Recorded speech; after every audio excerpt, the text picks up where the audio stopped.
Film की शुरुआत एक कोरियन नोवेल से होती है जिसका नाम है 3 Ways to Survive the Apocalypse। ये कोई आम कहानी नहीं थी, ये एक लॉन्ग नोवेल था जो 10 सालों तक जारी रहा और इसके 3000 से भी ज्यादा चैप्टर्स थे। शुरू में बहुत से लोग इस नोवेल को पढ़ते थे, लेकिन जैसे जैसे कहानी बहुत लंबी और मुश्किल होती गई, ज्यादातर लोग इसे छोड़ देते थे। इवेंचुअली सिर्फ एक ही रीडर बचा जो शुरू से आखिर तक नोवेल पढ़ता रहा। उसका नाम था किम डोकजा। डोकजा एक सादा और तन्हा शख्स था। बचपन से ही जब भी उसे स्कूल में बुली, कॉलेज में प्रॉब्लम्स या काम के दबाव का सामना होता, ये नोवेल उसे सुकून देता। नोवेल में मेन कैरेक्टर यू जुंग हियोक था।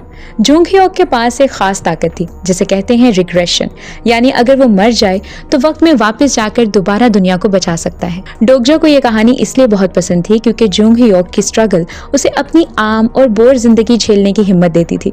जब नोवेल खत्म हुआ, डोकजा सबवे में घर वापस जा रहा था।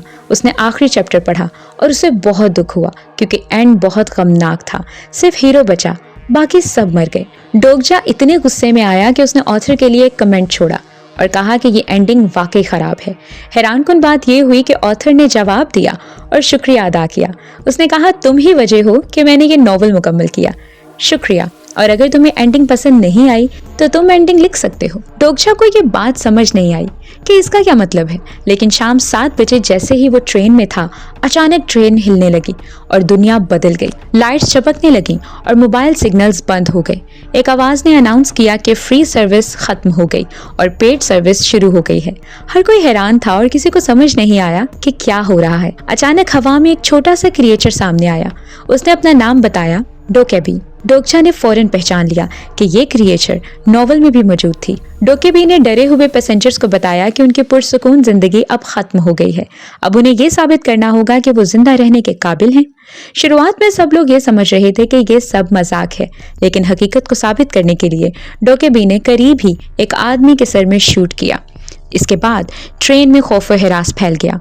डोकेबी ने क्लियर किया कि ये मजाक नहीं और उन्हें पहला मिशन दिया, अगले 10 मिनट में यहाँ कोई भी लिविंग थिंग को मारो, सिर्फ एक लिविंग थिंग। अगर तुम नाकाम हुए तो मैं तुम सबको मार दूंगा। कुछ लोग खौफ के मारे जंप से गए, जबकि ज्यादातर लोग जिंदा रहने के लिए एक दूसरे को मारने लगे। लेकिन डोकजा बिल्कुल पुरसुकून था। उसे फौरन समझ आ गया कि ये बिल्कुल वही स्टार्टिंग है जो नोवेल में वो पढ़ चुका था। चूंकि ये हकीकत नोवेल से जुड़ी हुई थी, डोकजा जानता था कि आगे क्या होने वाला है। डोकजा ने फौरन मिशन का एनालिसिस किया। ये सिर्फ किसी भी लिविंग थिंग को मारना है, जरूरी नहीं कि इंसान ही हो। उसने एक लड़का देखा जो कीड़ों का डिब्बा पकड़े हुए था। डोकजा फौरन उसके पास गया। उसने उससे वो बॉक्स ले लिया, एक कीड़ा मारा और कुछ कीड़े अपने करीबी साथी को दे दिए। डोकजा वो पहला शख्स था जिसने मिशन मुकम्मल किया। सिस्टम ने अनाउंस किया कि डोकजा ने 300 कॉइन्स हासिल किए हैं। ये इस दुनिया के कॉइन्स हैं जिन्हें लोग अपने डिफेंस के लिए वेपन्स और ताकत खरीदने में इस्तेमाल कर सकते हैं। अचानक डोकजा ने महसूस किया कि लोग अब एक दूसरे को मारना बंद हो चुके हैं, लेकिन एक लड़का एक बूढ़ी औरत पर हमला कर रहा था। डोकजा ने पहचाना कि ये किम नामून है, नोवेल का पागल कैरेक्टर। डोकजा बूढ़ी औरत को बचाना चाहता था, लेकिन नामून से लड़ने के लिए वो कमजोर था। फिर उसे याद आया कि वो अपने कॉइन इस्तेमाल करके ताकत भी खरीद सकता है। डोकजा ने अपना स्टेटस मेन्यू खोला और अपने कॉइन्स इस्तेमाल करके अपनी ताकत का स्टेट बढ़ाया। फौरी तौर पर उसके जिस्म ने हल्का और ताकतवर महसूस किया। नई ताकत के साथ डोकजा ने आसानी से नामून को हरा दिया। फाइनली बूढ़ी औरत को बचाने के लिए उसने उसे एक कीड़ा दिया ताकि वो उसे मारकर ये लेवल क्रॉस कर सके, लेकिन वो वक्त पर ये सब नहीं कर पाई। डोकजा के कॉइन्स बढ़ गए और टाइमर 0 पर पहुंच गया। पता चला कि सिर्फ डोकजा, उसकी कोवर्कर और छोटा लड़का बच पाए। बाकी सबको सिस्टम ने फौरी तौर पर मार दिया। ट्रेन में लाशों के ढेर लग गए। डोके भी वापस आया, ब्लड शेड देखकर खुश हुआ। उसने बताया कि सितारों के कॉन्स्टलेशंस इस सब को टीवी शो की तरह देख रहे हैं और एंजॉय कर रहे हैं। ट्रेन एक ब्रिज पर रुकी और अचानक पानी से एक जायंट मॉन्स्टर कूदा और ब्रिज को तबाह कर दिया। सब लोग समंदर में गिर गए, लेकिन डोकजा और बाकी सर्वाइवर्स ने ट्रेन के दरवाजे जबरदस्ती खोले, लड़के को पकड़ा और टूटे हुए ब्रिज पर दौड़ना शुरू किया। उन्हें लगा कि वो सेफ हैं, लेकिन खतरा अभी खत्म नहीं हुआ था। मरे हुए पैसेंजर्स ज़ॉम्बीज में बदल गए और उनका पीछा करने लगे। डोकजा सोचने लगा कि शायद अब वो भी मर जाएंगे। उसी लम्हे डोकजा ने पीछे देखा। नोवेल का हीरो जुंग हियोक आसानी से ज़ॉम्बी से लड़ रहा था। जब जुंग हियोक ने डोकजा और दूसरों को देखा, वो हैरान रह गया। वो एक रिग्रेसर था, यानी वो ये जिंदगी पहले भी गुजार चुका था। उसे माजी याद था और उसे मालूम था कि इस ट्रेन में कोई जिंदा नहीं बचता। जुंग ह्योक ने डोगजा को पकड़कर ब्रिज के ऊपर थाम लिया। नीचे सी मॉन्स्टर अपना मुंह खोलकर मुंतजिर था। जुंग ह्योक ने पूछा, तुम कौन हो? तुम कैसे जिंदा बच गए? डोगजा हकीकत नहीं बता सका कि वो ये सब नॉवल की वजह से जानता था, इसलिए उसने झूठ बोला और कहा कि मैं फ्यूचर देख सकता हूँ। जुंग ह्योक ने कहा, अगर ये सच है तो अपनी ताकत इस्तेमाल करके जिंदा बच जाओ। फिर उसने डोगजा को मॉन्स्टर के मुंह में फेंक दिया। डोगजा मॉन्स्टर के पेट में पहुंचा। वहां मुकम्मल अंधेरा था और एसिड ऊपर उठना शुरू हुआ जो उसे जला देगा, लेकिन डोगजा डरा नहीं। उसे मालूम था कि डोकेबी ने यहाँ एक सीक्रेट चैनल रखा हुआ है। उसने आवाज दी, मैं जानता हूँ तुम चाहते हो अपने व्यूवर्स के लिए एक अच्छा स्ट्रीमिंग। डोगजा ने कहा, मैं इस खेल को इतना इंटरेस्टिंग बना दूंगा कि व्यूवर्स स्क्रीन से नजरें नहीं हटाएंगे और तुम्हें अनलिमिटेड कॉइन्स मिलेंगे। डोकेबी को ये ऑफर पसंद आई, मगर उसने प्रॉफिट में अपना हिस्सा मांगा।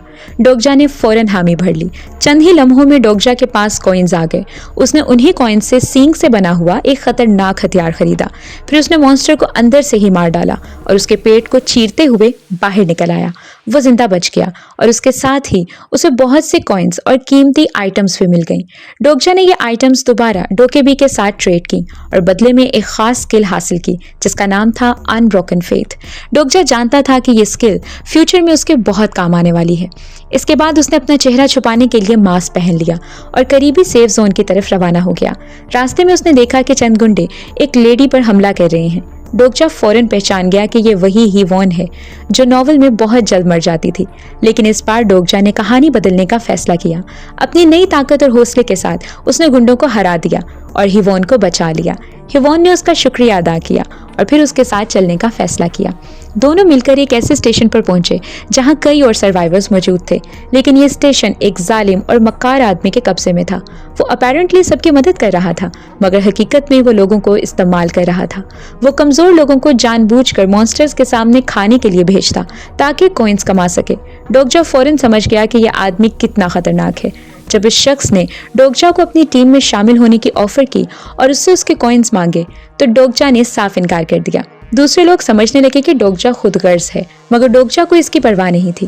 वो जानता था कि अगर वो सिस्टम को तोड़े बगैर मदद करेगा तो ये लोग अगले लेवल में वैसे ही मर जाएंगे। इसीलिए उसने सबके सामने अनाउंस किया, मैं तुम्हें कॉइन्स नहीं दूंगा, लेकिन मैं तुम सबके लिए एस्केप टनल खोलूंगा। डोगजा ने अपनी छोटी सी टीम बनाई। उसमें शामिल थे एक सोल्जर, हिवॉन, उसकी कलीग यू सेंगे और खुद डोगजा। इसके साथ छोटा लड़का जो कीड़ों के साथ बात कर सकता था वो भी शामिल हुआ। डोगजा जानता था कि ये लड़का उनके लिए फायदेमंद साबित होगा। टीम ने अंधेरी सुरंग में कदम रखा जहां उन्हें एक खौफनाक शैतानी मॉन्स्टर मिला जिसे ग्राउंड रैट कहा जाता था। यह लड़ाई इंतहाई खतरनाक थी।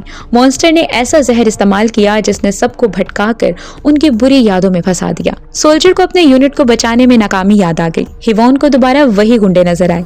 सब खौफ से जम गए, लेकिन डोगजा के पास एक खास स्किल थी, फोर्थ वॉल। ये स्किल उसके जहन को इमोशन से सेव रखती थी। डोगजा खौफ को महसूस किए बगैर जोर से चिल्लाया और सबकी हेलुसिनेशंस को तोड़ दिया। टीम जागी और दोबारा लड़ने के लिए तैयार हो गई। डोगजा ने व्हाइट प्योर स्टार एनर्जी खरीदी जिससे उसके वेपन में रोशनी पैदा हुई। उसने हिवॉन के साथ मिलकर मॉन्स्टर पर हमला करके उसे मार दिया। जीत के बाद उन्हें एक ट्रेजर चेस्ट मिला जिसमें कई हथियार थे। सबने एक हथियार उठाया जबकि डोगजा ने एक टूटा हुआ तलवार का हैंडल उठाया। सबने इसे बेकार समझा, लेकिन डोगजा जानता था कि ये कीमती है। पहले खरीदी गई अनब्रोकन फेथ स्किल अब उसके काम आई। जैसे ही उसने इसे हथियार पर इस्तेमाल किया, ये बदलकर एक ब्लेड ऑफ लाइट बन गई, एक लाइट सेबर जो किसी भी दुश्मन को काट सकती थी। मिशन के बाद वो स्टेशन वापस आए और बुरे लीडर को बेनकाब किया। हिवॉन, जिसे इस ग्रुप ने पहले नुकसान पहुंचाया था, गुस्से में आ गई और बुरे लीडर को मारकर बाकी सर्वाइवर्स को आजाद करा दिया। लेकिन आराम का वक्त नहीं था। उन्हें अगले लेवल के लिए चुंग मोरो स्टेशन जाना था। जैसे ही वो चुंग मोरो पहुंचे, हालात काफी खराब थे। मिशन का नाम था ग्रीन जोन।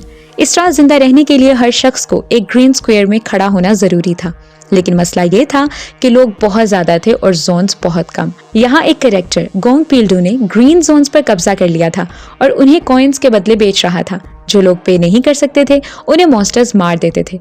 डोगजा यहाँ एक हाई स्कूल गर्ल ईजीहे से मिला जिसने बताया कि वो हीरो जुंग ह्योक की स्टूडेंट है। ईजीहे ने कहा कि जुंग ह्योक पहले ही मॉन्स्टर से लड़ने के लिए निकल चुका है। डोगजा के पास एक प्लान था। वो अभी गोंग पील्डू से नहीं लड़ना चाहता था। उसने उसे ज्यादा कॉइन्स देकर एक रूम रेंट पर लेने की ऑफर की। लेकिन ये सब देखकर डोकेबी ने खेल को मजीद मुश्किल बना दिया, क्योंकि जो कॉन्स्टलेशंस ये सब देख रहे थे वो मजीद ड्रामा चाहते थे। इसलिए डोकेबी ने ग्रीन जोन्स और कम कर दिए। ये एक चाल थी ताकि लोग एक दूसरे को मारने पर मजबूर हो जाएं। जब जोन्स कम हुए तो मॉन्स्टर्स हमला करने लगे और लोगों में खौफ व हिरास फैल गया। डोगजा ने फौरन समझ लिया कि जिंदा रहने का तरीका ये नहीं कि रूम के लिए लड़ें, बल्कि रूम को तबाह कर दें। अगर जोन्स खत्म हो गए तो रूल्स भी खत्म हो जाएंगे। लेकिन ये खतरनाक था, एक भी गलती मौत की वजह बन सकती थी। डोगजा ने मॉन्स्टर्स की तरफ देखा और सोचा अगर मैं बॉस मॉन्स्टर को मार दूं तो ये सब जल्दी खत्म हो जाएगा। लेकिन यहाँ बॉस एक खौफनाक ड्रैगन था। एक्चुअल नोवेल में ये वो जगह थी जहाँ हीरो जूंग ह्योक अक्सर मरता और दोबारा अपनी जिंदगी शुरू करता। डोगजा जानता था कि अगर जूंग ह्योक यहाँ मर गया तो दुनिया रीसेट हो जाएगी, जिससे वो खुद और उसके दोस्त गायब हो जाएंगे। इसलिए उसके लिए जूंग ह्योक को बचाना जरूरी था ताकि वो कहानी मुकम्मल कर सकें। फाइनली डोगजा और उसकी टीम एरिना में एंटर हुए। वहां उन्होंने देखा कि जूंग ह्योक ड्रैगन से लड़ रहा है। वो अकेला लड़ रहा था और हार रहा था। ड्रैगन बहुत ताकतवर था और जूंग ह्योक जख्मी हो चुका था। वो तकरीबन हार मानकर दोबारा रीस्टार्ट करने वाला था, लेकिन उसी लम्हे डोगजा जोर से चिल्लाया, तुम हार नहीं सकते जूंग ह्योक। ड्रैगन ने आग छोड़ी, लेकिन डोगजा ने एक आइटम इस्तेमाल करके आग को अब्सॉर्ब किया और खुद को बचा लिया। फिर उसने हमला किया और अपने दोस्तों को मदद के लिए बुलाया। दोस्तों ने डोगजा पर भरोसा किया और बिल्कुल सही अंदाज में हमला किया। सोल्जर ने अपने शील्ड से ड्रैगन के हमले को रोका। यू सेंग ए ने ड्रैगन को जादुई धागों से बांधा। ईजीहे ने ड्रैगन पर जंप किया और उसे छुरा मारने की कोशिश की। जुंगियो खामोश खड़ा देख रहा था। वो हार मान चुका था, लेकिन इन दोस्तों को लड़ता देखकर उसे दोबारा उम्मीद मिली। उसने उठकर अपनी तलवार पकड़ी और लड़ाई में शामिल हो गया। डोगजा जानता था कि ड्रैगन का कोर उसके चेस्ट में है। कोर को तबाह करने के लिए उन्हें उसे तोड़ना होगा, लेकिन डोगजा को यह भी पता था कि कोर टूटने से एक जबरदस्त धमाका होगा और जो भी उसे तोड़ेगा वो मर जाएगा। नोवेल में हीरो हमेशा किसी दोस्त को कुर्बान करता था, लेकिन डोगजा को ये एंडिंग बिल्कुल पसंद नहीं थी। वो इसे बदलना चाहता था। उसने फैसला किया कि वो एक बेहतर हीरो बनेगा। वो अपनी जान कुर्बान करेगा ताकि उसके दोस्त सेफ रहें। यही एक सच्चा हीरो करता है। डोगजा दौड़ता हुआ ड्रैगन की तरफ गया। अपनी ब्लेड ऑफ लाइट उसके चेस्ट में गाड़ी और कोर तोड़ दिया। ड्रैगन दहाड़ा और एक तेज रोशनी का धमाका सब कुछ ढांक गया। जुंगह्योक हैरत से देख रहा था जब डोगजा रोशनी में गायब हो गया। ड्रैगन राख में बदल गया और लेवल मुकम्मल हो गया। ड्रैगन के मरने के बाद उन्हें खुश होना चाहिए था, लेकिन सब उदास थे क्योंकि वो समझ रहे थे कि डोगजा मर गया। टीम रोने लगी, लेकिन धूल बैठने के बाद सबने देखा कि डोगजा जिंदा चलकर उनकी तरफ आ रहा है। राज ये था कि डोगजा के पास एक खास स्किल थी जिसका नाम था किंग ऑफ नो किलिंग। ये स्किल उसे मरने के बाद एक बार दोबारा जिंदा होने की ताकत देती थी। जुंगह्योक हैरत से डोगजा को देख रहा था। ये आदमी एक मिस्ट्री था। ये शख्स असल कहानी में मौजूद नहीं था और वो जुंगह्योक से भी बेहतर साबित हुआ। ये लड़का फ्यूचर जानता था, जिसने अपने दोस्तों को कुर्बान नहीं किया बल्कि अपनी जान कुर्बान की। डोगजा जानता था कि ये गेम अभी खत्म नहीं हुआ। अगले लेवल्स और भी मुश्किल होंगे, लेकिन उसे यकीन था कि अपनी टीम के साथ वो जीत जाएगा।